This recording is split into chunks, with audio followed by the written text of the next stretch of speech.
Good evening. And tonight, I hate to break up all the good storytelling that I probably taking place right now, but we're going to start our Hearth tonight, and thank you for coming. We welcome everyone here tonight, both in person and online, to a night of stories and songs that delve deep into the heart of who we are. Tonight, we remember that touches something deep within each of us. We remember what connects us, where we've come from, to the people who've shaped us, to the experience that have tested us, and to the moments that have given us joy and meaning. Memory is how we hold on to love, how we learn from loss, and how we find strength in the stories that link our past to our present. Tonight, as we listen and share, we celebrate the act of remembering, not just as a reflection, but as a way of keeping our stories and one another alive. Our stories are powerful. We all have stories to tell. They shape us, move us, and inspire us as we remember. Our stories make us shout for joy and weep in our disappointment. The Hearth started at Ashland in 2010, and Mark Iaconelli, the founder of the Ashland Hearth, taught Highland High. Big thank you to the Ford Family Foundation, Oregon Community Foundation, Bethany Presbyterian Church, Mark Iaconelli, and our amazing team that's listed on the back of your program. As we welcome the Hearth, we remember an evening of true stories told live from the people of Grants Pass. Tonight, we gather to honor the power of memory, the people, places, and moments that shaped each of us. Through laughter, tears, and reflections, our storytellers will share personal tales of remembrance, of loved ones gone but not forgotten, lessons learned, communities that endure. We'll kindle the warmth of shared humanity, reminding one another that remembering is not only an act of looking back, but it's a way of looking forward. You know, we have a nonprofit, and we appreciate the support of each of you for that nonprofit, and tonight's is Coming Home. And this is an opportunity for a nonprofit to expose themselves, for us to learn more about different nonprofits that might be happening in the community. So please help me welcome Michael Franklin so that we can learn more about Coming Home.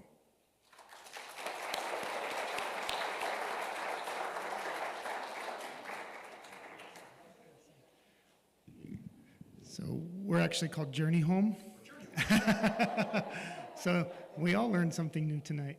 But coming home is good too, because what we offer at Journey Home is kind of like a coming home. It's a space where you walk in and you know that you are welcomed here. It's a group of people who maybe haven't always known what it is to feel at home, creating that space together and always making room for someone to come in and change the fabric of that landscape. And that's why we do what we do. And what we do is called peer support. I don't know if you're familiar with that, but the best way to sort of wrap up peer support in a nice little basket is a motto of peer support is nothing about us without us. And so it's like the storytelling you're going to hear tonight. It's people telling their story. And peer support is creating a space where you get to tell your story, I get to tell my story, and we get to sit in this space of our narratives and our truths. Because storytelling, especially you'll hear tonight, like memory, it's not based on fact, it's based on truth. And those are different things, because our truth can change. And our truth shifts and changes as we move around it, like sitting at the fire. You know, one side of the fire may look like the fire's going out, but when you come to the other side of the fire, you see nice embers that are burning hot. Well, I wouldn't know that if you didn't tell me from your side of the fire. So that's what Journey Home is. We do grief support, we do recovery support, we do community connections groups like our Uplift Women's group, a phenomenal group of very chatty women who love to come together and create beautiful things like amazing hats and besoms and provide to one another. We have a Queer and Allies game night, which is super fun. Even just stepping in for a minute, it's a good time. We do daily meditations every morning, and those are broadcast live on the internet, as well as in person in our meditation hall. And our meditation hall was all built by unhoused folks. We all built it together, and none of us knew what we were doing, but it really looks beautiful. And so I encourage everybody to come check it out if you ever come through Cave Junction. It's a really beautiful example of what a community can do, understanding that we aren't under-resourced. We have abundant resources because we have one another. We just need money. That's it. And if money is the resource, I think we're all in trouble. Money is the excuse for not having resources. So if I don't have the time to give, I can give some money to it. And that's understandable. If you have money, give it. I'm just kidding. I feel like a pastor now, Tom. I'm up here as pastor offering. But thank you all tonight for bringing your money and your time and your attention and your focus into this community space, because my favorite poet in the world says that attention is the beginning of devotion. And I don't see a thing to be more devoted to than each other's lives and loves and fears and breath. And what a great place to do all of that. So thanks for your devotion.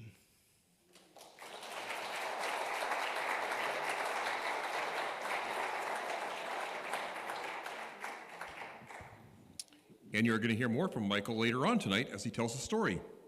So one of the things that we also do at the Hearth, in addition to storytelling, is storytelling through music. And tonight we're going to have Chris Barron and Two Secrets. Chris Barron is a monumental songwriter entrenched deep in the Pacific Northwest and its many strong communities. He travels freely, making music and friends in all the best areas of our beautiful coast states. He met Debbie, also known as Starchild, in Las Vegas, and he met Hyla in the Grants Pass Museum of Art, and he heard about the Hearth while touring across Oregon and California. Chris writes songs about his life and the things he notices and thinks about. He reflects like a troubadour, covering his friends' original music, and constantly seeks out new and fascinating secrets, like Starchild, and like you, supportive of organizations like Journey Home. We are all in this life together, and it's scary and it's vulnerable by nature, so we do a little good. Thank you for doing a little good. To find out more about Chris and Debbie and their journey, you can go into any computer thing, Chris Barron Music. Welcome Chris and Debbie for Sing to the Roses. Thank you. That was beautiful. This is our first Hearth. Anyone else, is it your first?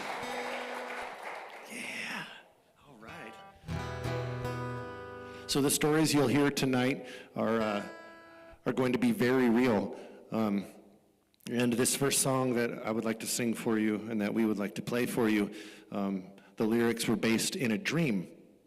And as you know, dreams are the subconscious kind of sorting everything out. And my day usually starts with a dream in the early morning. And this was one of them. And it kind of shapes dreams for me like... shape the world in a lot of ways as I leave the past behind, sorting it out up here and moving forward. And I call this song Sing to the Roses.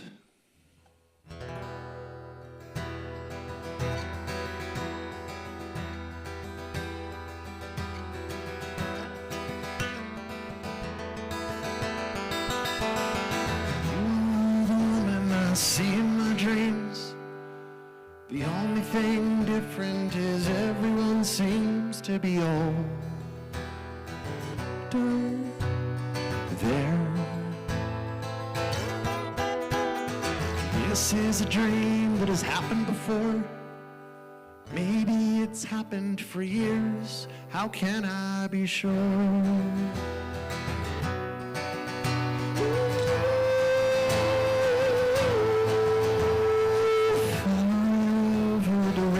Stream following me is a crowd. They all know something that I don't. I'm sure everyone smiles as you sing to the roses. Petals are blowing and everyone knows. Everyone smiles as you sing to the roses. This is the way of the world. With you, my love, this is the way of the world.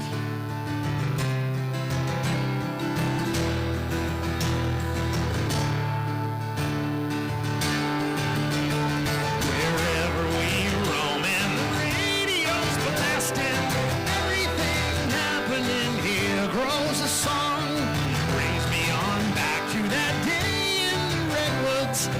searching for heaven like hell to belong. Everyone smiles as you sing to the roses. Everyone knows it and everyone cheers. Everyone smiles as you sing to the roses. This is the way of the world with you, my love. This is the way of the world.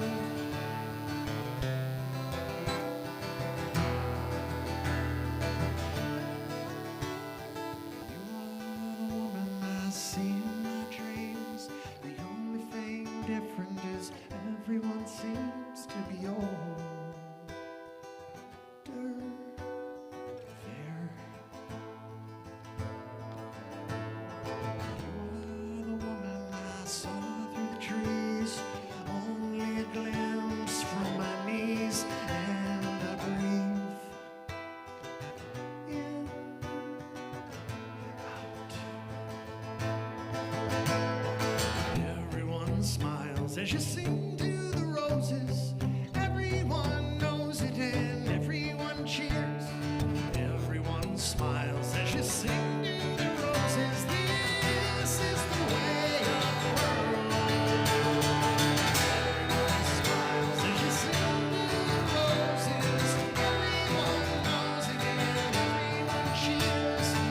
Everyone smiles as you sing to the roses. This is the way of the world with you, my love. This is the way of the world.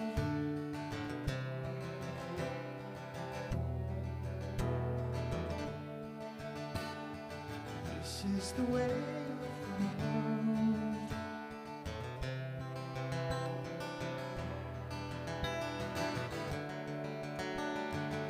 This is the way of the world.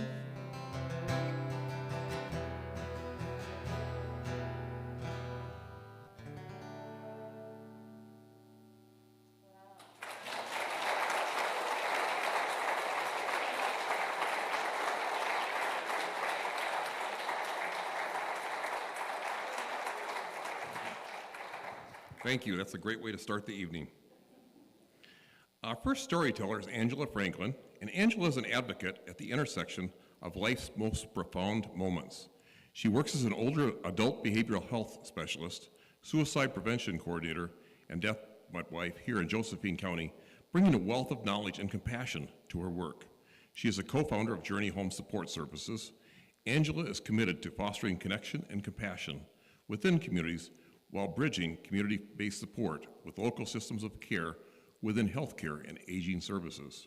Her dedication to creating spaces of healing and growth reflects her unwavering commitment to the well-being of those she serves. Please help me welcome Angela. She talks about To Know the Dark.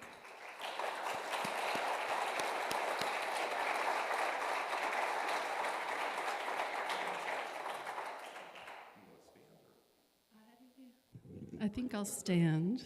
Does that sound okay? It's good to be back. I was one of the storytellers, I think, last year, and I love this event so much. So I'm glad to be here.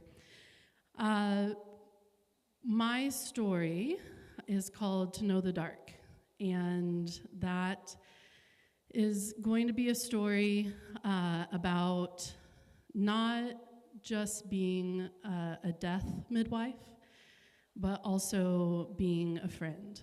So my story is about my friend Sarah, and she was one of our really beloved community members out in Tequilma, out in the Illinois Valley, and she and her family ended up moving to Ashland, and she loved our community so much that she spent 3 days a week traveling to Cave Junction to be a massage therapist and to still be a part of the community. So the story starts that on December 12th of last year, Sarah went to the hospital, had a lot of pain, and ended up finding out that she had cancer. And she was 52 years old. She's a mother of 3 beautiful teenage young adult daughters. And she decided to go with one to try out some treatment up at OHSU. So they went up to OHSU and did 1 round of chemo, and it became apparent that that was going to be the last of her treatment. And so her and her family came back down to Southern Oregon, and probably a week after this happened, we get a voicemail on our phone, and she says that she needs to talk to us, my husband and I, to give some news and to make sure that the family is going to be okay. And so when we get messages like this, we usually know that something is happening. And so we met with her a few weeks later, and it was January 11th, I believe, is when we went out to her place. So diagnosis on December 12th, and we went out there on January 11th, which was a Saturday, to talk with her about how we can support her family. And Sarah, one of the things that I talk about when we are supporting people at end of life is that the way that we die lives on, and that can mean when we have really hard death experiences, it can shape the way that we are going to experience our own dying and supporting other people. There are other times when our dying experiences are really beautiful and can be fulfilling in a lot of different ways. And I really feel that Sarah, she was the one who was midwifing the family, midwifing the community, and that Michael and I were there helping, but it was her that was showing us.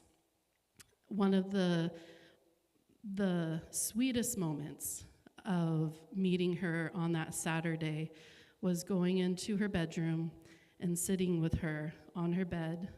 She was very, very quiet. She didn't have a lot of energy, and she was conserving. You could tell that she was conserving her energy. And I asked her, what do you want your funeral to look like? Let's prepare this, because one of the things that we do at Journey Home is we help people do home funerals and oftentimes home burials on their private land. And we bring in the family, we bring in the community, and a lot of times we rarely utilize funeral homes. So we are working to help people remember that we used to do these things as a community, as families, before it became a business. And so I asked her what she wanted her funeral to look like. And she said, well, I have a few songs that I would love for everyone to sing. And there's a song that I started singing as soon as I found out that I had cancer and that I was going to be dying. And the song that she shared with me, I wasn't expecting her to actually sing because she was so weak. But she sang in the sweetest, quiet voice, a poem by Wendell Berry. And so that was To Know the Dark. And I wrote down the lyrics, and then she told me a few other songs that she wanted people to share, and maybe if I feel, I'll sing it with you guys at the end. But the lyrics of it, I really didn't. It's not that I didn't understand, but I was curious of why she was holding this song so close to her. So the lyrics of this poem is, to go in the dark with a light is to know the light. To know the dark, go without sight, and find that the dark too blooms and sings and is traveled by dark feet and dark wings. So that became my contemplation throughout my time with her, throughout even after her death. And so that Saturday, we gathered the family in the bedroom with us, and we all, with her 3 daughters, her best friend, 2 of her best friends, her husband, we all sang the songs together that we were going to sing at the funeral. And then after that, we were talking about, well, what do you want? You want to be buried on your land out in Tequilma. Would you want to have a casket? Would you like to have a shroud? What would you like it to be?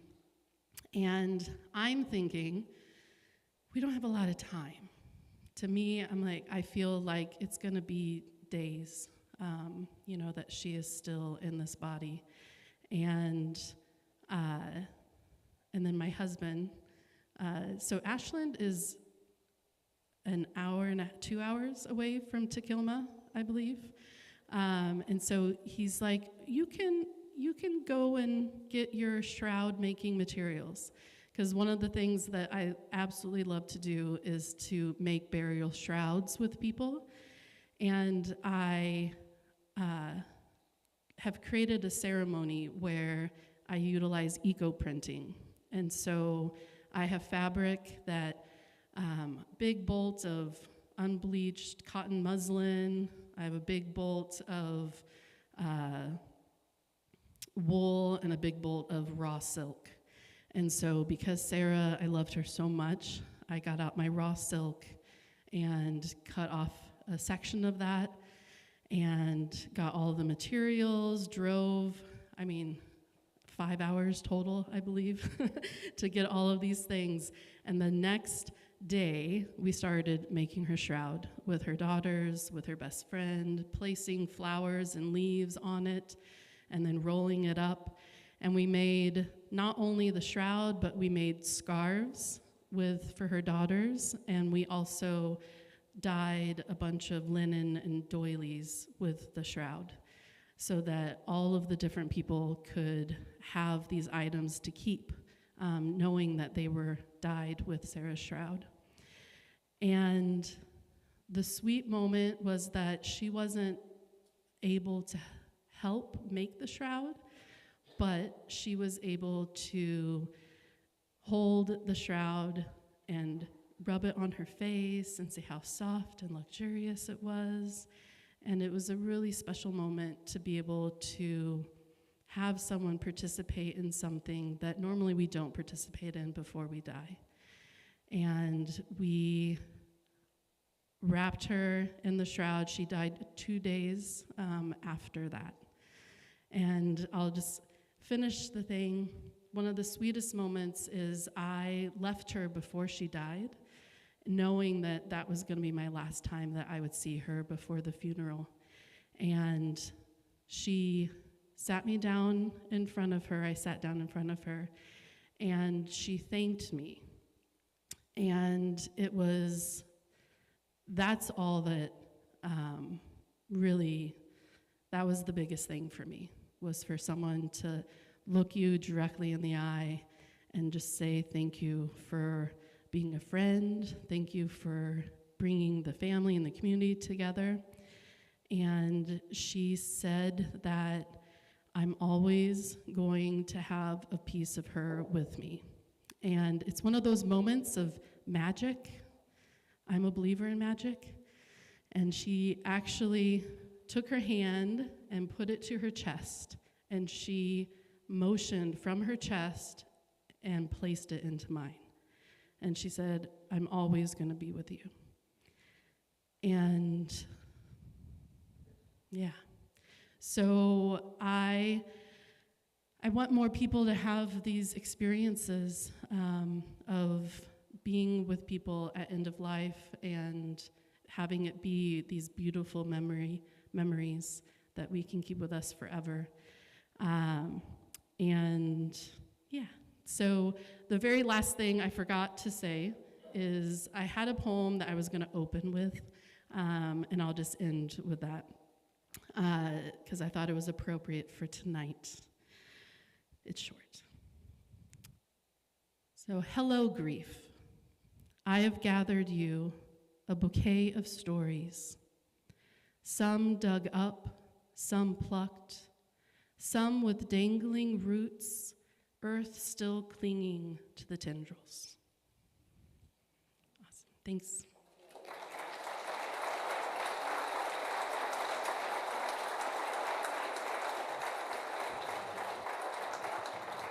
Thank you, Angela.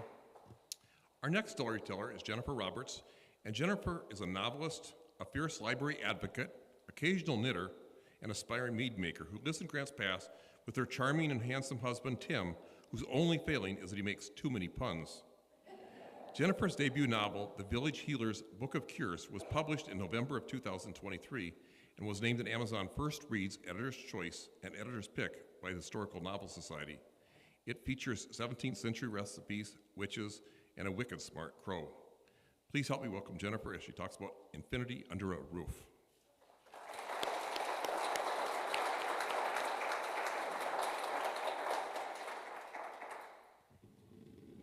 Hi. Y'all have to go back if you see Tim, my husband, and say, she gave you a shout out.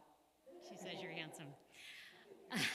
First, before I get started, I want to thank Hyla, who invited me to be here, for all that she does, and thank Steve, and thank everybody who's on the back of your program for bringing us all together into this wonderful program that they do. So, thanks.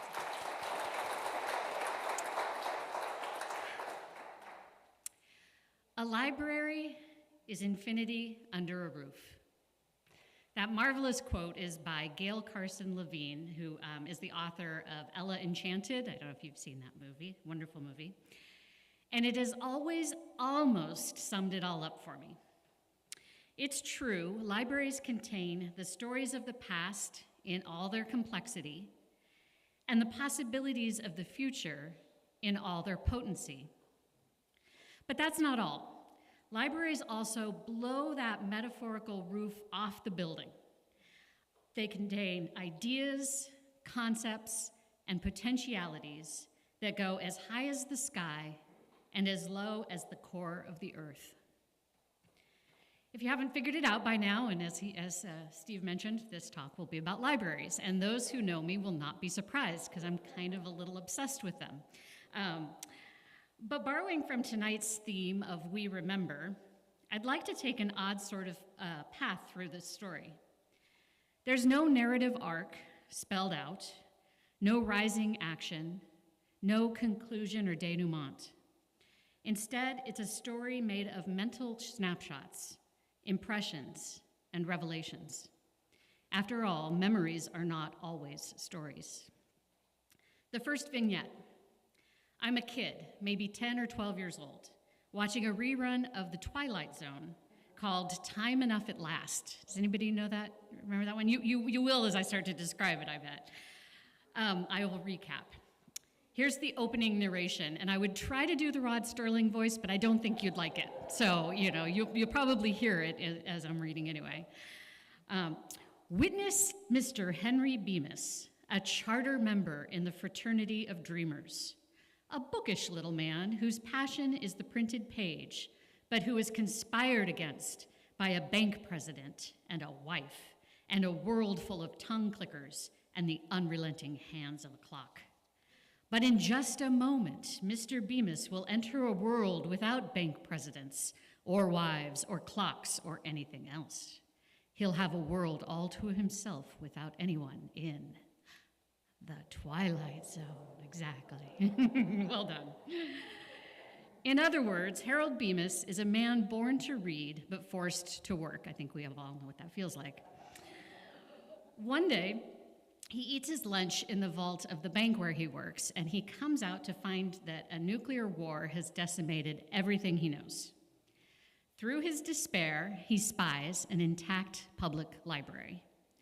In a revelatory moment, he realizes he now has all the time in the world to read. There are some tinned cans of food, too, in case anybody's wondering about that. He's got that lined up, too.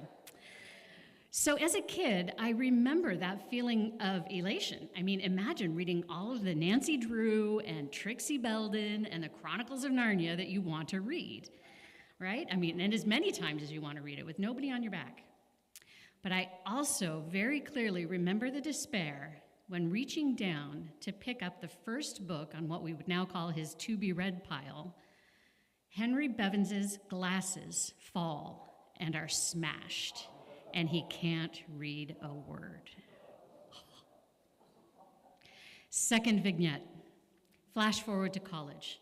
I decide to study in the fancy library, the kind with the green table lamp covers and polished wood tables. I see in the marble carved above me a quote, "Knowledge is power," by the Elizabethan writer, poet, and natural philosopher Francis Bacon, whose new model of inquiry sparked the scientific revolution. 3 words, knowledge is power, 16 letters, a whole universe of awareness. It sticks with me. Third vignette. It's 2007, and my daughters, ages 5 and 7, are sitting at the Bluestone Cafe, which is now Casablanca, just a few blocks away. They're drinking hot chocolate. My husband and I have taken them to an election party. On the ballot was a library district. I think everybody knows what happened. It didn't pass. Everyone in the room is shocked, and there's a murmur going around. What will happen next? Will the library close?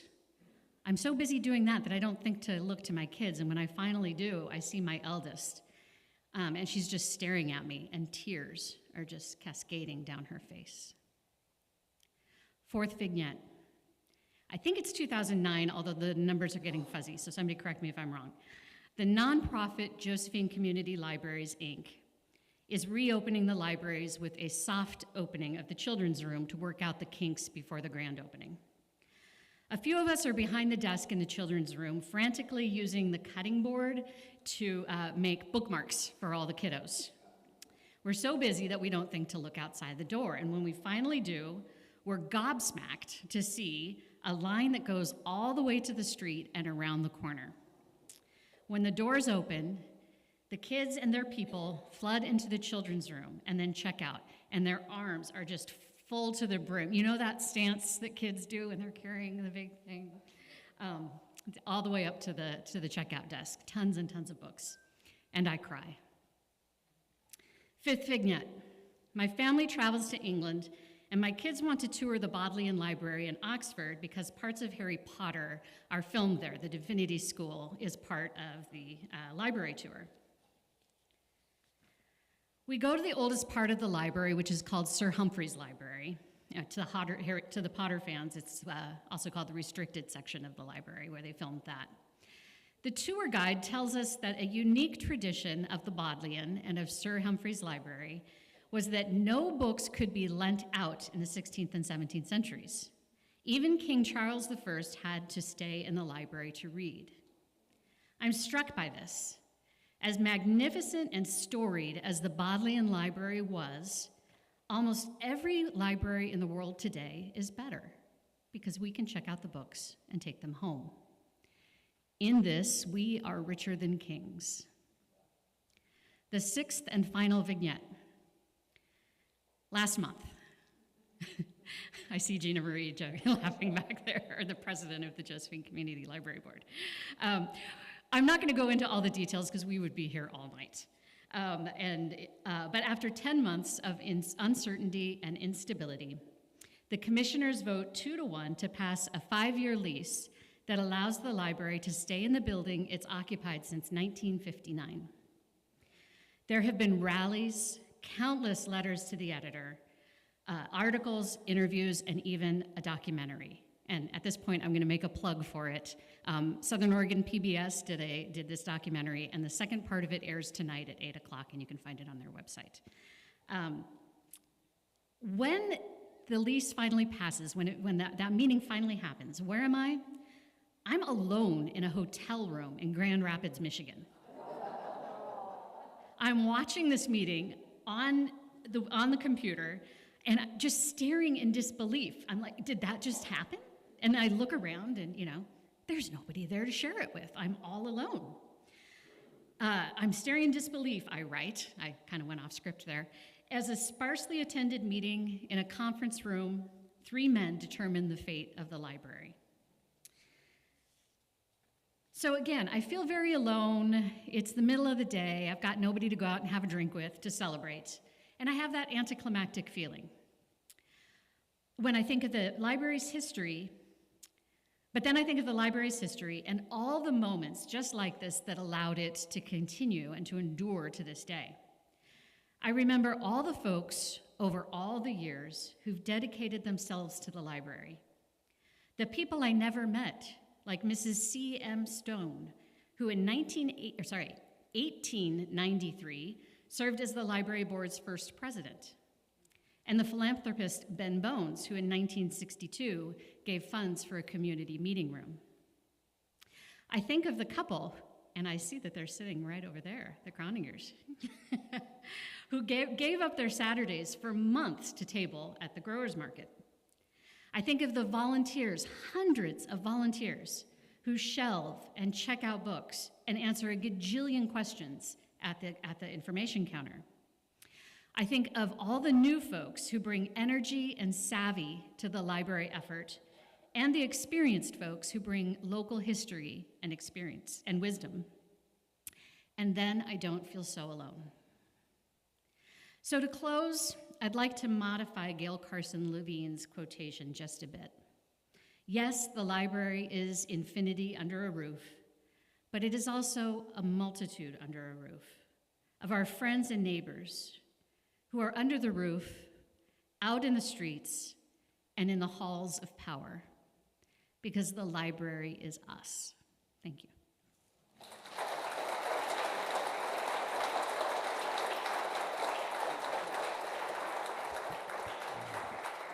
Thank you, Jennifer. Our last storyteller before the intermission is Ann Schroeder. Ann is an award-winning author of short stories, inspirational romance, and memoir. She is here tonight to remind us that we are each other's keepers. She will be selling copies of her Boomer-era memoir, Ordinary Aphrodite, in the lobby at the break, and all proceeds will benefit the evening's nonprofit, Journey Home. Please help me welcome Ann. She talks about the day we were warriors.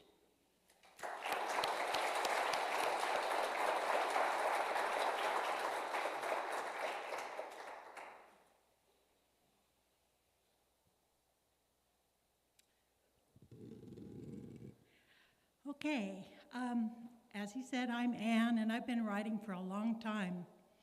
And a while back, I was looking through a box of old tear sheets and unpublished manuscripts in my closet, and I came upon a little piece I had written 30 years ago, and it triggered such memories that I just needed to share. I entered the era of the decade of my 70s with kind of trepidation. I mean, white hair is great and wisdom is wonderful, but I miss the days when I was a contender, you know? In my 40s and 50s, I had a little string of take and bake pizza delis in the Central Coast of California, and I hired a lot of teenagers. And the girls especially looked up to me as a mentor, and I took this very seriously. And I remember one girl in particular. Her name was Danya. She was 16 with soulful dark eyes and this wild, unruly, kinky black hair and this quick trigger temper that just was beyond anything I had ever encountered. She was complicated, and I welcomed, at that age, being a contender, I welcomed complicated because I was going to tame this kitten. And she was angry in a way that I couldn't quite comprehend, but part of it came about because her father had moved her family from Los Angeles up to Atascadero, to our little town. And she had had to leave her best friend, her only friend in America, because they were recent immigrants. Papa, was in charge, and Mama didn't speak English, and so here she was, and I hired her. And she had an accent I couldn't recognize, and she said, I'm from, my family is from Romania. And I said, you're gypsy. And she nodded reluctantly as though she had divulged a family secret she wasn't supposed to tell. Well, one day, Danya came to work, and her hands were swathed in gauze bandages. And I ran a food service business. I couldn't have open wounds. And I said, did you cut yourself, Danya? And she said, no, this from pounding the door. And I said, you bruised your hand pounding the door? Are you taking karate? And she said, no. And her eyes told me, ask more, pursue this. And I put my arm around her, and I took her into the back, and I said, all right, Danya, what's going on? And the story she told me was so strange and shocking, and on the way home, I promised her I would help her, but I didn't know how. And on the way home, I realized I had a friend who was a social worker with Adult Protective Services. Her husband was with the district attorney's office. I knew a teacher in the school that Danya attended, but Papa was the breadwinner. Mama could not provide. There were small children in the home. They would deport the family, and Danya would lose her chance of anything. So I went home and I did what any red-blooded writer will do. I set up my computer and I processed what she had told me into a short story.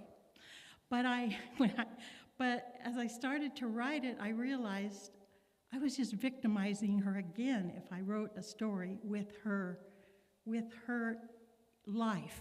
It wasn't my life, it wasn't authentic. So I was a mother, so I changed it. And I wrote a monologue from the mama's viewpoint. And then I still knew I had victimized her, so I put it in a box for 30 years. And the other day when I pulled it out, all these memories came flooding back. So I want to read it to you before we continue the story. Danya, my precious child, he is your papa. There's nothing to be gained from your tantrums. Do you hear me, Danya? Stop this now. Danya, it does no good, daughter. He is your papa. So long you have followed in my shadow, watching me with the babies. So much the helper. Only now I think how angry you have become. Can you not stop? So many bad words from your mouth, Danya. I won't have it. The little ones, they need their sleep too. And the neighbors? What must the neighbors think? Papa is shamed at the noise you make when the world thinks to sleep and our house is filled with the noises of the night. You must obey him, Danya. He is your papa. Someday you will be grown with a family like ours, and you will know how hard it is to have such a daughter who refuses to see the way of it.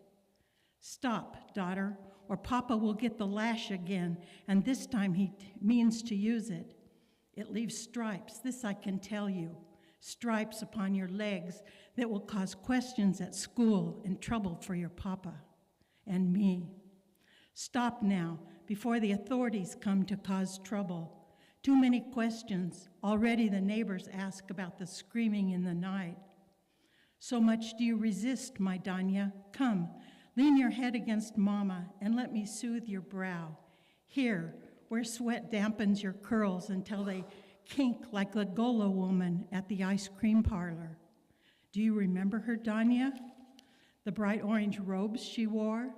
The rings fixed upon her fingers like twists of wire? Hush, girl, and I will twist a wire ring for your finger. No, what is it you want, my precious? I would give you anything to make you smile as you used to, while I heat the olive oil and add the eggplant quickly so not to toughen the flesh. So many things we cooked together, do we not, my Danya?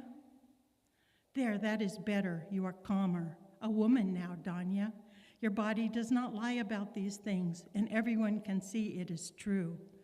Uncle Rahar, he mentions it to Papa only last week that you have become a woman. Stop the sobbing. Papa waits and the hour is late. Come, I will lie beside you. Do not cry for me to help because I cannot, Danya. I cannot. Don't ask of it of me, or you will get the strap, the same as I did. See the scar? I have it still in the soft skin behind my knee, where it is hidden by the skirt I wear always. Do you want a scar for all time, Danya? Do you? No, you do not want something this hideous, something that will remind you every time you look at it, every time your hand passes across your body, you will remember what it was like this time and all the others. Without the scar, the memories will fade. If only I did not have this to remind me, this hateful scar that aches so. Sometimes in the night I wake because I dream I am on fire. The scar is the thing, Danya. You must never fight, never. Promise me on the memory of your grandmother. Promise now. I will lie beside you in the bed and I will pray. My prayers will rise to heaven. So strong my lips will form the words that I will send prayers roaring like a wind through the trees. Do you hear me, Danya? I will squeeze my eyes so tight they will be sealed, welded shut so the night cannot tear them open. You think that I am weak, a silly woman with no spine? Do you know what it costs me to bite my tongue and keep my silence? You think I don't want to find a better way? What is it that I tell him? What is it he is to tell Uncle Rahar when the question is asked?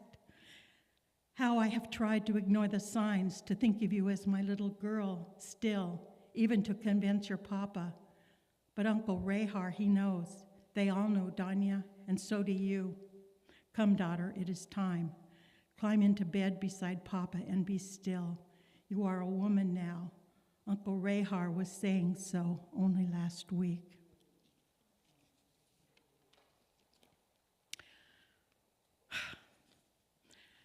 So the next day,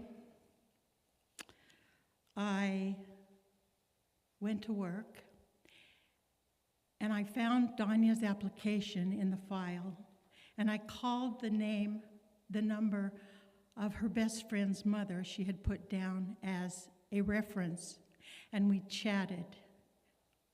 And then I said a prayer, took a deep breath, and I called Mama. Mama did not speak enough. She did not understand me, and Papa was coming home. But she promised to walk Danya to work that night. And when she got there, we went into the back, and I laid out the plan that I had made. The following day, Danya's best friend and her mother were driving up from Los Angeles. She would get her things from the house while Papa was at work, and they would go down to Los Angeles, and she would finish high school with her best friend at no cost. The parents weren't going to charge the family. Then I handed Danya the legal form. I had stopped at my attorney's on the way to work, and she translated it, and Mama signed it. So the next day, it was done. Plan went well. She was off to Los Angeles. I thought I'd never see her again. And then I called my social worker friend, and she called me a few days later and said that the principal, had summoned Papa and Mama to the school, and together they explained to Papa that this was America, no gypsy law in America, that here fathers go to prison for this kind of activity. And she said Papa cried. So that was my story. And as I was folding my little story and putting it back in my box of tear sheets and manuscripts, I read it again a second time. And you know, it's a funny thing about memories. They will intrude, they will return when they're supposed to. And I remembered the whole rest of the story that I had forgotten. And that was that Danya called me about a year later. I remember it was in the summer. I was at work. She must have looked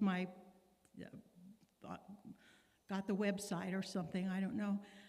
She called me, and she was talking a mile a minute like she always did, and she's like, "Oh, good news, I have to tell you, I want to call you and tell you I graduate from high school, and I'm going to be going to junior college at that time, junior college in Los Angeles with my friend. It is all decided. I have a plan, Anne. It is good."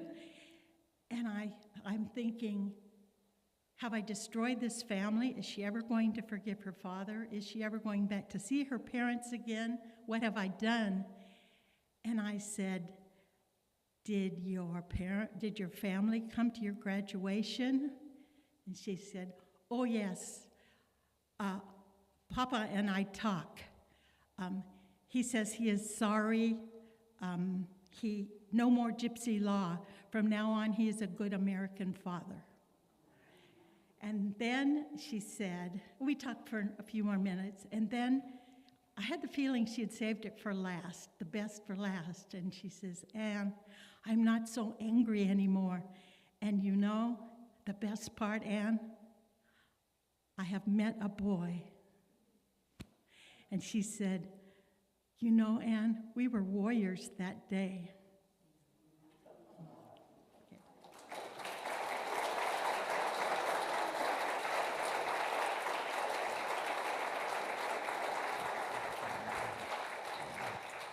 Thank you, Ann. Before we have the intermission, I'll get up another song. Chris will have anonymous number 10.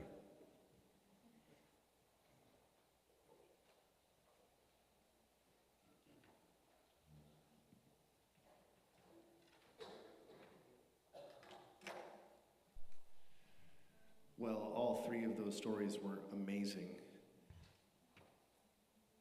And this next song is for all three of those storytellers.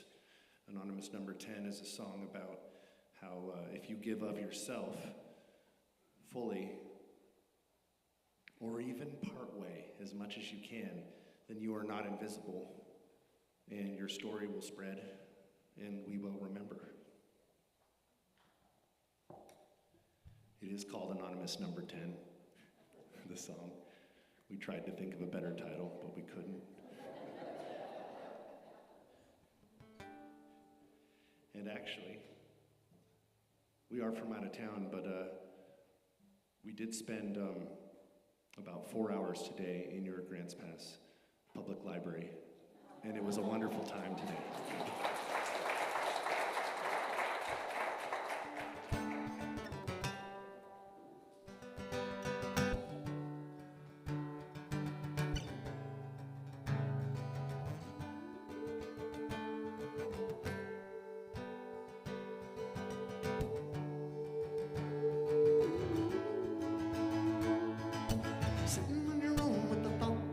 was your own. Thought it was original. Thought you were invisible. Now you got a minute to think about what you should have known. Knowing that was critical. Maybe you're not invisible. Maybe you're just one. Two types of gals. One who wants to cry, and one who is already crying and just wants to stop.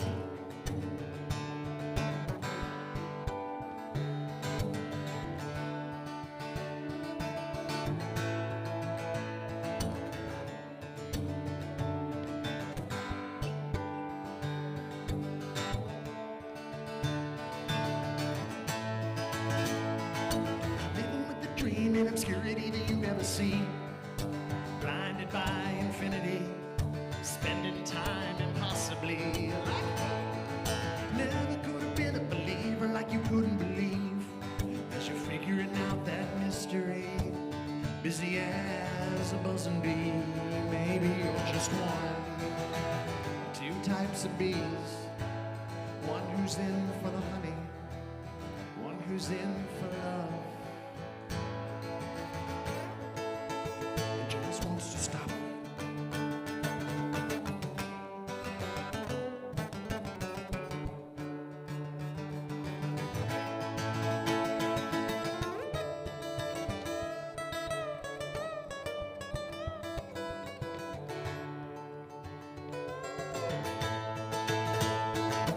Rolling down the road and alert to any twitch in the rose.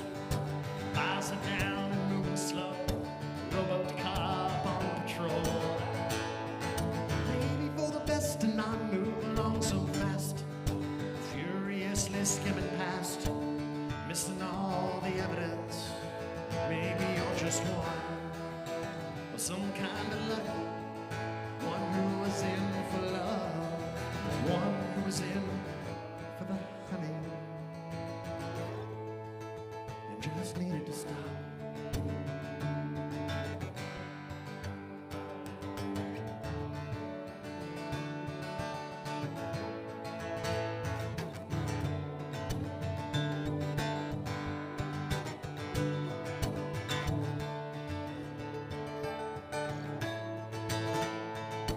Sitting on my own with a thought that I thought was my own. Thought it was original. Thought I was invisible. Now I got a reason to think about what I should have known. Knowing what was critical. Maybe I'm not invisible. Maybe I'm not invisible. Maybe I'm not invisible. Maybe I'm invisible. Maybe I'm not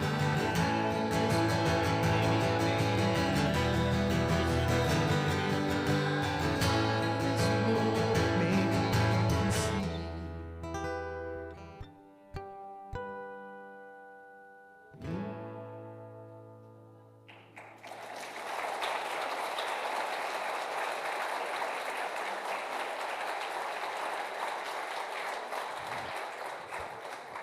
Thank you, Chris and Debbie.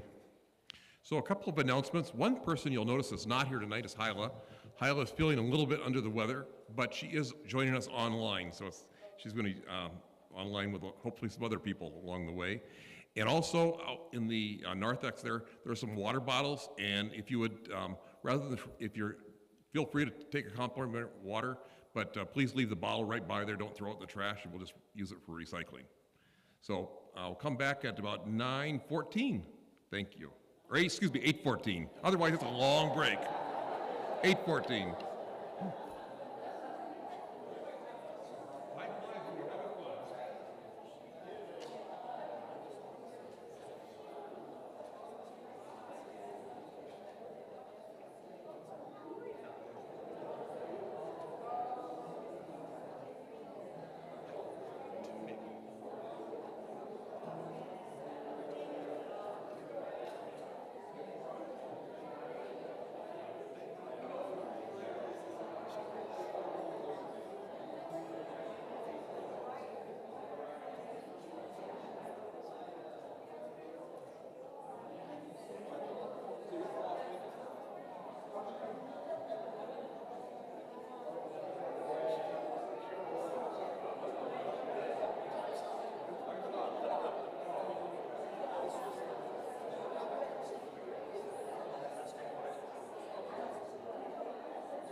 Welcome back.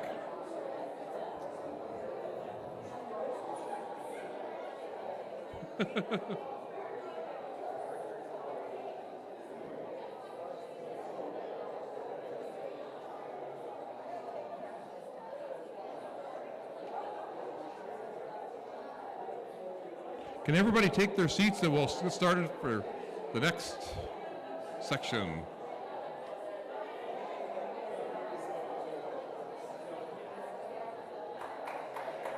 Hey, thank you.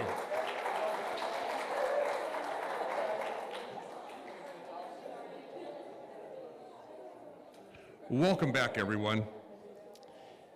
One thing I did just learn over the intermission was that today is Chris's birthday. Hey, happy birthday. We appreciate you sharing your birthday with us. This has been the greatest birthday ever. All right, thank you. Yes? We got the hat right behind. Oh, yeah. The what? Oh, the birth?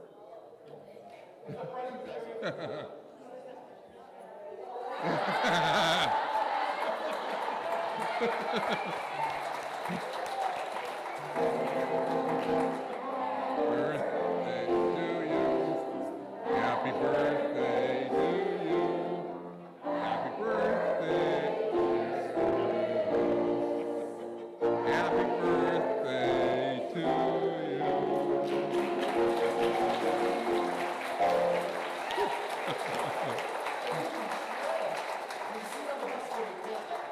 Who says we don't have fun at the Hearth? So Chris and Debbie are now going to old self. We're going to sing a serious song, actually, as it turns out. Thank you all. It's a pleasure to play music for you here. The acoustics are beautiful, and this community event really is wonderful, as I've been able to speak with some of you about. We had to select songs in advance that dealt with the theme We Remember, and then the organization Journey Home, which we had a little bit of time to look into. And we selected a song that we don't perform very often. It's relatively new. And I'm going to sing it for you. It's called Old Self. But the lyrics were written by Star Child, a.k.a. Debbie.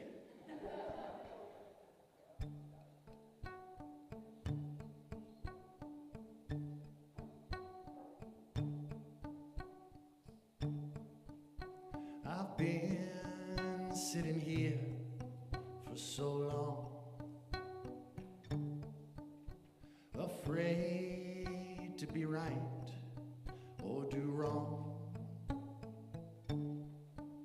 I could tell you which clouds went where and when, but I can't find my old self again. These days feel like long, drawn-out nights.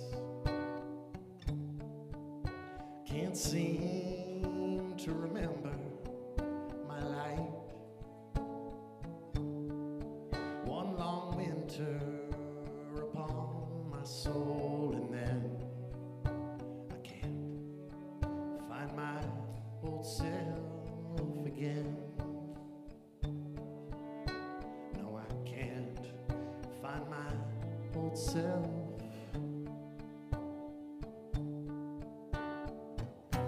I try, I fight just to be here. I try, I fight just to be.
must burn to ash, and then I can't find my old self again.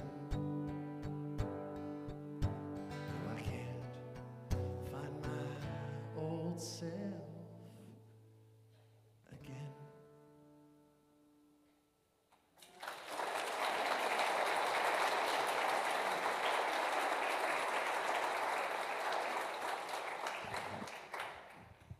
Thank you. Our next storyteller is Michael Franklin. Michael is the co-founder of Journey Home, a certified recovery mentor, a meditation instructor, a high school poetry teacher, a deathbed wife, a father, a husband, and he takes on many other roles in his life. For each of these roles, he recognizes they too are dying and going away in any moment, and he loves you all, and it's nothing personal. Please help, our body remembers what we choose to forget. Please help me welcome Michael.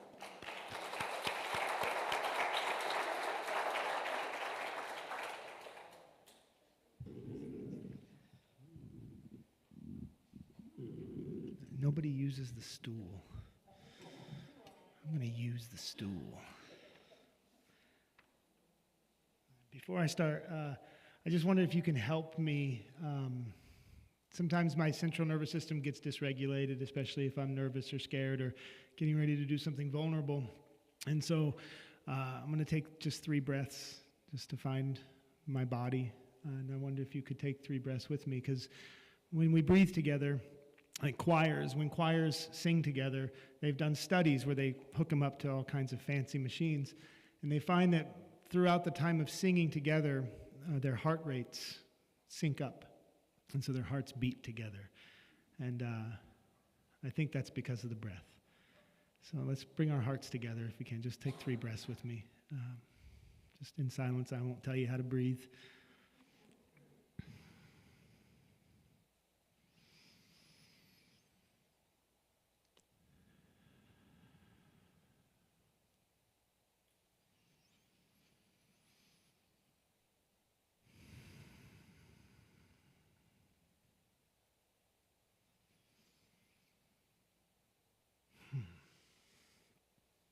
Thank you. So the thing I love about poetry is that a poem can be a prologue or an epilogue. You can put it wherever you want because it breaks all the rules anyway. So I wrote this poem in the morning when I got home from my last visit with my father. Cutting my father's hair can be precarious. He has to sit right, still, as well as movable, allowing me the space I need to navigate around him, and the space he takes and the space he doesn't take. This is the way we dance today. As I try not to bark orders, tempering my tone, I cut through dead skin and watch it fall like so many snowflakes, like leaves, like dead things being shed. I know he hasn't bathed a month at least. Swallowing bitter words, I gather towels, run warm water, lather soap into the end of a twisted terry cloth. Slowly swabbing his head, his thinning hair, and sloughing off his old skin, he releases breath in a way I have never heard. And his shoulders give way to my tending. I bathe him down, add a drop of oil to my hands, rub his scalp, clear his ears of hair and wax, and we are 2 men trading places. I gently dust the hair from his face. So this was just a few weeks ago. My father had a stroke at the beginning of the year. It took me away from being at Sarah's bedside to go be at my father's bedside, 2,000 miles away in the hospital where I was hooked to machines at birth, and he took a drive every day. He'd get off work and he would drive right after work the hour to get to the hospital where I was care flighted to sit with me, and he would stay there until midnight or 1 in the morning until they kicked him out. And he would drive back and work at 5 in the morning and do the same thing for months when I was a child. And now I'm sitting bedside with him in ICU. He'd had a stroke and a heart attack and was found laying in the snow and ice for about 4 hours. And he was recovering, and I was sitting with him. This was in January, and I watched my friend Sarah's funeral in a Dayton, Ohio hospital room with my father on Zoom. It's an amazing world. And I had the nurses all gathered around because in Ohio they don't know what a death midwife is in Dayton. And they didn't know what a home funeral was, and they didn't know that hippies still exist. So they had a great time watching this funeral. And so I'm cutting my father's hair in this poem, and as I'm sitting there, you know, I have my stories about my father, my whole lifetime of stories about my father, including the presence of the absence of him when he was right in front of me in the room. That's a really big presence, when somebody is absent from their own body or their own mind and they're right in front of you. And I had that a lot as a kid. And so I'm kind of getting used to being in the presence of my father as a man, and I'm sitting there and I'm cutting his hair, and he's telling jokes because he's really good with jokes, and they're the same jokes I've heard 1,000 times, but I laugh like I have 1,000 times. And all of a sudden I feel the presence of take a breath.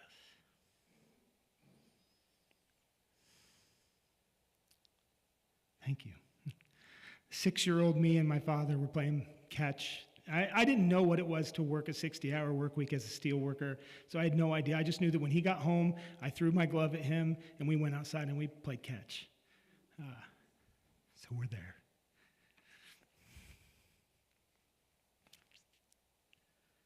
And then I'm 10 years old, and that 10-year-old's over there, and my father is checking out, and he's drunk, and he doesn't really see what's happening right in front of him. He's watching the TV, and his wife, my stepmom, she's doing what she does.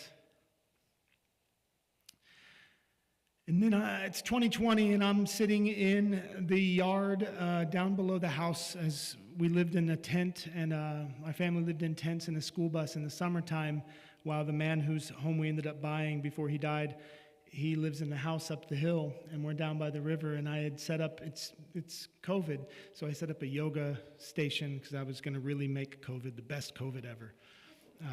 And I was doing yoga every morning, and I had a strong discipline, and my body was getting stronger, and it's about 5 o'clock, 5:30 in the morning, and I'm finishing my yoga practice, and I go into what's known as child's pose. And it's the pose we take to find rest and relaxation and to be able to come into our breath and be as a child. And I'm sitting there, and now I'm 11 years old, and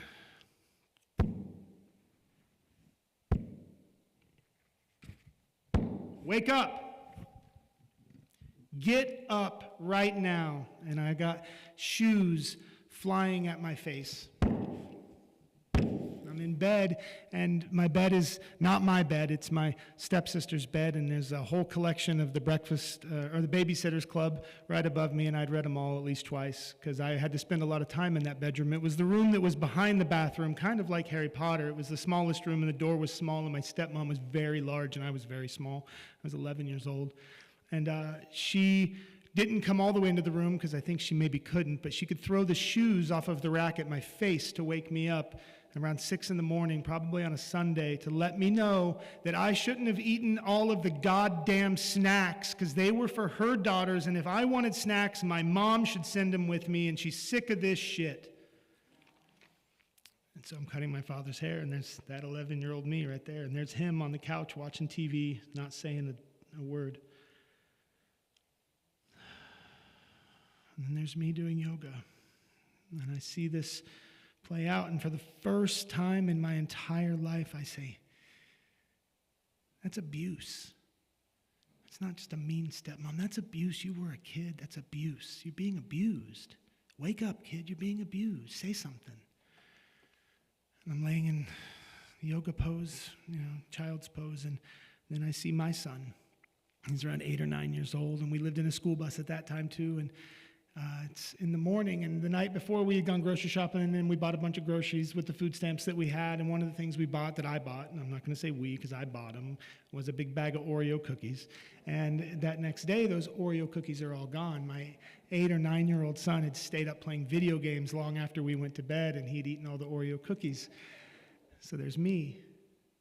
Why did you eat all the cookies, dude? You're so selfish, man. Why are you so selfish? Those weren't just for you. Those were the whole family's cookies. You don't get to just take whatever you want. You're so selfish, and I didn't stop until he's crying. I had broken him completely in that moment, and I didn't know why. I had no idea. I remember this day. I remember it clearly. I went to bed, and I laid down next to Angela, and I was like, what the fuck is wrong with me? Why did I just do that? I don't care about cookies. I care about him. Why am I so angry about cookies? And I'm seeing my son right there. He's 8 or 9, and he's crying, and then I'm seeing me, and there's shoes flying at his face, and she says, why did you eat all the snacks? They're not for you. Oh, shit. So I'm there with my father, and in the room comes 12-year-old me, and he's driving a car. It's really cool. My dad taught me to drive when I was 11. It was sweet. I was the only one of my friends that drove, and I'm 12 years old, and he's passed out drunk in the seat next to me because he can't drive himself home from the bar, and she's in the back seat, and I think she has a little vomit on her shirt. I don't know. But I'm 12, and that 12-year-old me is right there in the room, and my father's right there in the room. The father to that 12-year-old passed out drunk while his wife is mumbling something about tacos and puking on her own shirt, and I'm driving. And then I come back and I see a little girl on the yoga mat, and there's a 6-year-old little girl, and she's this chubby, sweet little girl, and somebody's telling her, you're so fat and disgusting. You eat like that, no one's ever going to love you. No one's going to love you if you look like that. You're so fat. And I realize, oh, that's her. That's my evil, wicked stepmom. And she's this sweet 6-year-old girl, and somebody's just cutting her to shreds right there. And it hit me like a ton of bricks. If I love my son the way I do, and I could be abusive the way I was to him, then maybe what she did to me had nothing to do with me. And maybe it had nothing to do with how she did or did not love me. And maybe she was giving me what I gave to him that she got when she was 6. And I'm sitting in this room with this man, and I'm cutting his hair, and I'm swabbing his head. And I'm getting the old skin off, and I'm getting the smell off of him. He lives in assisted living in Ohio, and they don't really assist with too much when you're poor. So I'm assisting my father. And all these parts of us are in the room. There's my wedding. I'm standing there 20 years prior, and he's not there because I couldn't find him because he was homeless and drunk, and I hadn't talked to him in 10 years. No big deal, whatever, let's just get married. All these parts of us are in the room together. And I realize, I'm standing with my father, that he is not the father of that 6-year-old and that 12-year-old and that 11-year-old. He is all of that, and he was the kid whose father left him, and he didn't know how to be a dad, so he did what dads do, and he left. I get it. It doesn't mean he doesn't love me. So 2020, I'm doing yoga, and I'm having this intense yoga session. It's me and 8-year-old son crying, and 11-year-old me and 6-year-old, and I'm hugging them all, and we're all just trying to love on each other, and we're just trying to forgive. And I realize I'm not going to call her. I'm not going to tell her, because my forgiving her is none of her damn business. She can do that on her own. She can do that work. But I don't have to carry her anymore. But I've got a 14-year-old now who's asleep in the tent over there. I got to tell him. So I wake my son up, and I say, hey, we have to talk. Those things that happened, you were just a kid. I was just a kid. I'm sorry.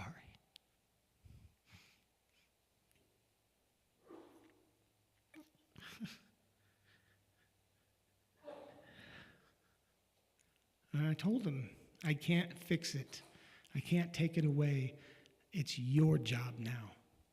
I know you're only 14, but trust me, you will save lifetimes of running away from your own body if you can work on loving and forgiving and understanding your worth now. And that's what I have to give you today. And today, my son is 20 years old, and he was I was one of his final teachers at his high school that he attended. He started high school when he was 17, never went to school in his life, graduated with honors, going to school, and we are closer than almost any relationship that I've ever had. So, thanks.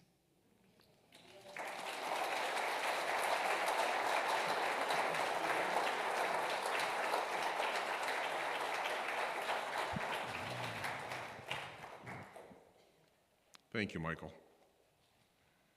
I'd like to introduce Marion Sheffs as our next speaker. She is affectionately known as Marion the Rotarian among her fellow Rotarians, and she's a business owner of Windermere Real Estate, Southern Oregon, an active realtor of over 20 years. She's been married for 18 years to Ken, and they share a 16-year-old son. She grew up in the area, moved to the Silicon Valley with her family as a teenager, graduated from San Jose State University, and later, after many years in the corporate world, moved back to this area in 2005 to join her mom in real estate. Let's welcome Marion to tell her Little Red Pill story.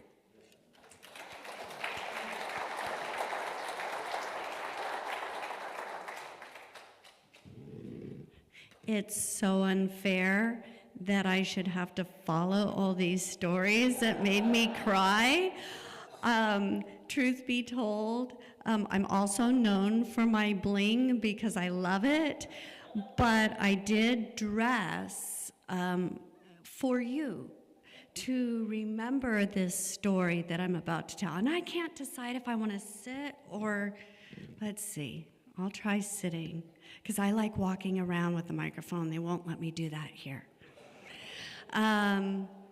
Okay, so I wore these sparkly boots and this sparkly red shirt to help you remember this story if by chance you forget it. It's kind of my thing.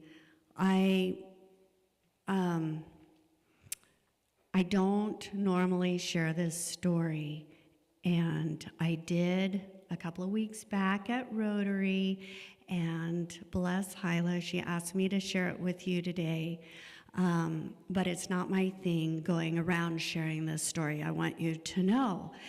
And I've only shared it maybe 3 times when I felt the person who needed to hear it needed to hear from someone who in their own life found proof of God. And I think that, or I believe that God is in so many places, in so many ways in our lives. We just have to have our eyes open to it. And some people don't believe in God or a higher power or their higher self, and that's okay. I'm not here to convince you. I'm just here to share a story, and you can take it with you or not and see if it has any.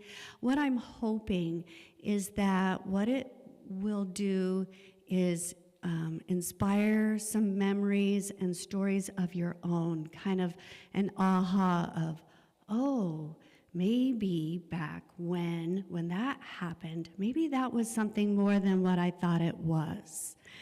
But this was an out loud moment for me, so I'm going to share it with you. This was a time of life where I had moved from the West Coast to the East Coast, and I was about 30 years old and was not quite convinced that I was a West Coast girl. I needed to discover whether I was an East Coast girl. So I moved to the East Coast and got a really good job with a biotech company, and a very good friend. At first he started as a boyfriend and then turned more into a very good friend, brotherly type. But when I first moved there, what I discovered is even though if you look at a map where I lived in New Jersey, central New Jersey, what they call it the Garden State for a reason. It's beautiful and it's green. And if you look at Grants Pass and where I lived near Princeton University, it's right there. The difference is they have hills, not mountains, and the weather is much more severe. And you need a really good car to drive in the weather. And part of the challenge back in this day, it was around 2000, Google Maps did not exist, and you had MapQuest. And MapQuest was not done very well, and people in New Jersey who have lived there generations long do not know their way around beyond like a 15-mile radius. And so we had gone to go look. I was carless, and I needed to get to my job. So we had gone and looked at a couple of cars, and it had to be a few things. It had to be durable in the weather. It had to be safe, low miles, and affordable. And our next trip was to go see, and again, I was about 30, no family, no husband, and we're gonna go see a Volvo wagon. And we were about an hour and a half late getting to go to see this car because we toured New Jersey on the way, trying to find this place. And by the time we got there, it was the wife's car. She was waiting for us, and I think she was a counselor or some profession that made her have to leave and not wait for us. And so it was left to her husband to help us get to know this car. Well, on the way, we're so flustered, and we've already decided as long as it starts up and it's got low miles, we're buying it. We're tired of this car thing. So, but on the way, I started the worst migraine you could ever imagine. The kind of migraine that makes you want to crawl up into a ball and just forget the whole world. I felt nauseous. My head hurt so bad, I wish I could just cut my own head off. And so here we are, we arrive, we're late, we want the car, we have to find our way home, and we're hoping we remember the way back home. The husband says, well, my wife waited. She couldn't wait any longer, and she didn't think of taking her things out of the car, so we're gonna have to do that. So he gives me a box, and my boyfriend at the time, he's taking an umbrella out or whatever on the other side, and I'm taking items out of the glove compartment. And I'm kneeling down over this box, or next to the box. The box is in front of me. And I have this pile of stuff I'm sorting through, car-related, not car-related. And I truly felt that God sent me a little red pill. Because in the driver's manual fell out this little pill that looked exactly like an Advil pill. Just a dull color, same shape. I looked at it very carefully, and I thought, oh my goodness, I'm being taken care of. Isn't this great? And I go to take it, and I have to back up a little bit and say, I'm sure we each have had these voices in our heads. The good voice, the bad voice, or the argument that you have with yourself. And there were a couple of voices going on in my head. So I'm about to take this, and I hear a voice, and it's not mine. and it says no. And I'm like, but it was sent to me, and I think it's for me. So I go to, and I'm collecting saliva in my mouth because I don't have any water to take this pill. And I'm looking at it again, and sure enough, what else could it be? And so I go to take it again, and there's this wrenching feeling in my core, and no. And so I'm thinking, well, this is pretty strong. This is my voice arguing with myself. And so I start arguing with it. I have this headache. I don't know if I can drive back. How unusual for this to show up. What are you thinking?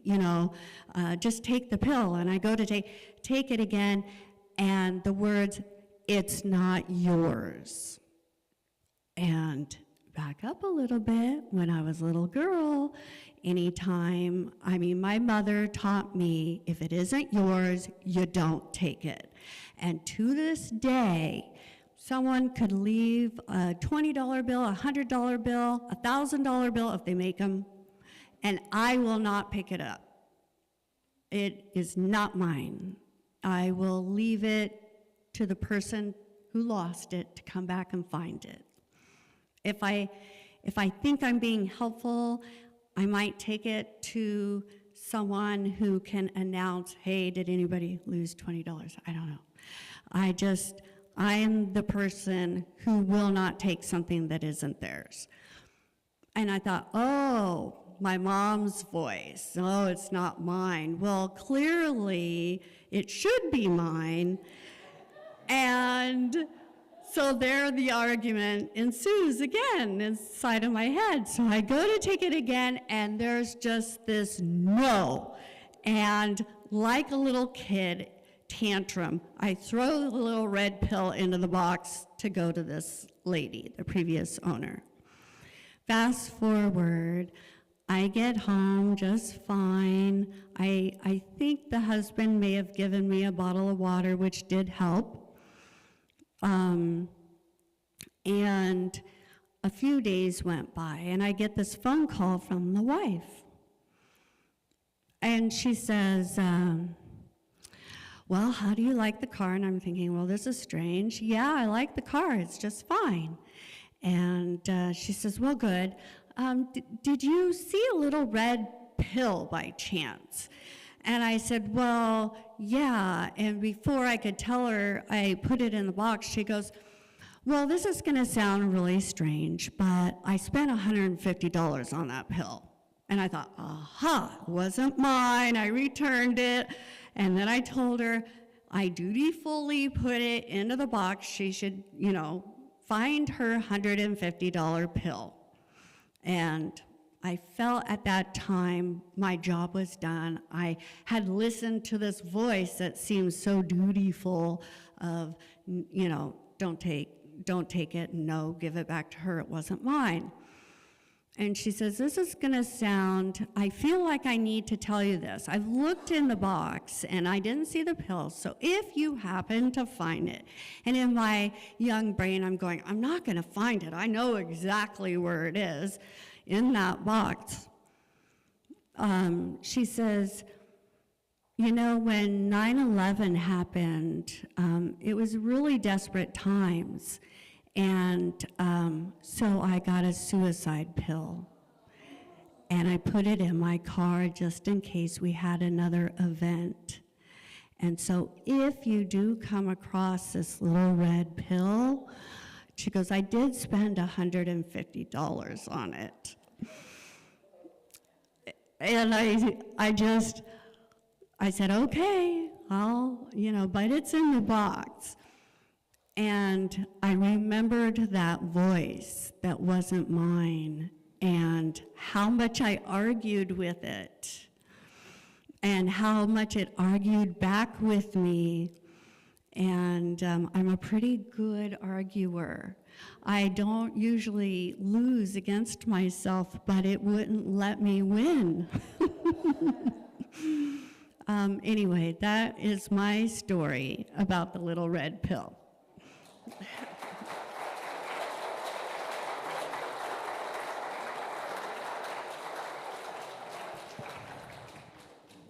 Thank you, Marion.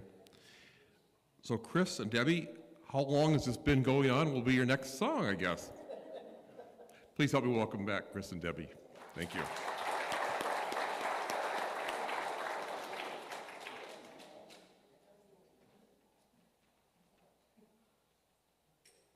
Well, that is a very pertinent question, and it is what the song is about.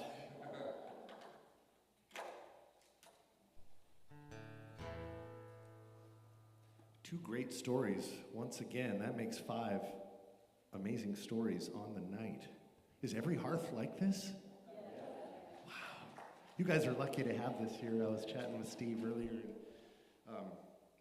I guess 3 times a year and going for quite a while with quite a tradition, and there's none other quite like it, I suppose, at least not in the U.S. Is that what you were saying? Well,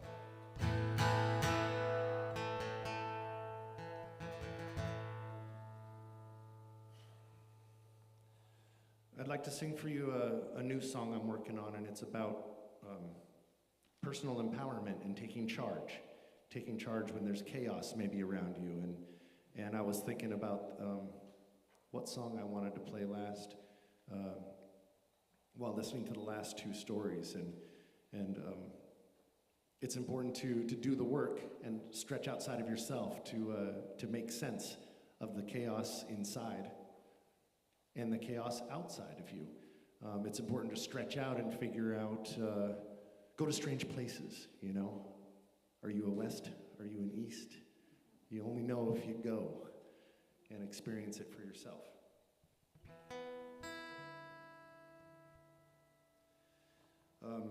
For me, as a traveling musician and all of in my travels, I felt that when I was in unfamiliar places, I was still myself, but the world around me was unfamiliar, and travel really leveled me out.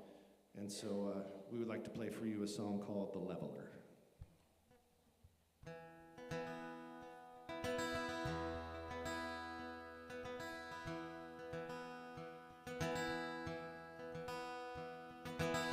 Travel is the leveler, the top of all the teachers, the purest of the mirrors. Oh, 100 miles of road will teach you more about yourself than 100 years of thinking.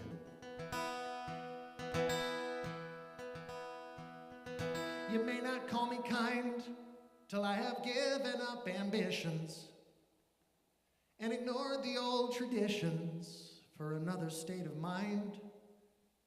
You may not call me kind. You may not call me pure till I have faced an easy out. And I have chosen to stay till I have proven I am sure. You may not call me pure. Travel is the leveler, the top of all the teachers, the purest of the mirrors. Oh, 100 miles of road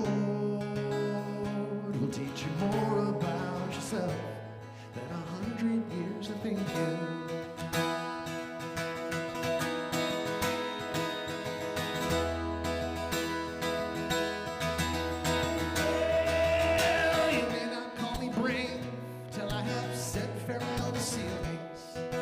Luxuries of stealing lazy hours in a cave. You may not call me brave. You may not call me brave till I have walked 1,000 miles, till I have earned the candid smile of a stranger with a wave. One for us to save. Travel is the leveler, the top of all the teachers, yeah, the purest of the mirrors. Oh, 100 miles of road will teach you more about yourself than 100 years of thinking.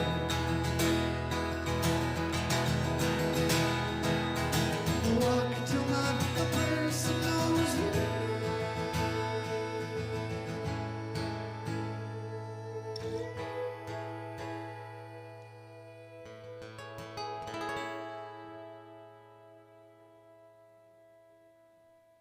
though you may not call me happy, till I've gazed upon the present, unbothered by regrets, or whether my time was better spent. Suppose you may call me content.